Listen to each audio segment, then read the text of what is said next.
Hello everyone. तो हम आज बात करने वाले हैं खेसारी लाल यादव जी और प्रतिष्ठा ठाकुर का एक बहुत ही बेहतरीन देवी गीत के बारे में, जिसका पोस्टर आ चुका है और फुल वीडियो सॉन्ग का रिलीज डेट भी आ चुका है।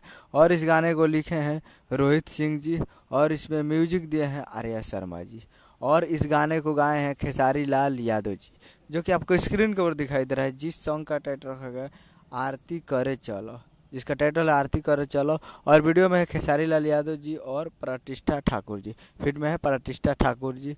और ये फुल वीडियो सॉन्ग को रिलीज़ किया जा रहा है कल सुबह में 15 अक्टूबर 2023 को सुबह 6:30 AM पे ये फुल वीडियो सॉन्ग को रिलीज़ किया जा रहा है। यानी ये कल 15 तारीख को इसको रिलीज़ किया जाएगा। अभी ना इसमें डेट मेंशन किया गया है ना टाइम मेंशन किया, लेकिन खेसारी लाल यादव जी पोस्ट किए थे और इसमें लिखे थे कि कल सुबह में मैया जी के आगमन। तो कल सुबह में ये ज़रूर ही रिलीज होगा। और इससे पहले खेसारी म्यूजिक वर्ल्ड से 6:30 पे रिलीज हुआ था गाना, और ये भी 6:30 पे रिलीज होगा। तो तीसरा ये देवी गीत है और काफ़ी बेहतरीन है। तो आप लोग तैयार रहिएगा Khesari music world Bhojpuri YouTube channel पे कल सुबह में। उम्मीद करूँगा वीडियो अच्छा लगा तो चैनल को सब्सक्राइब, लाइक, कैसे खेसारी लाल यादव जी के लेटेस्ट लाते रहे। मिलते हैं अगले वीडियो में, तब तक जय हिंद, जय भोजपुरी।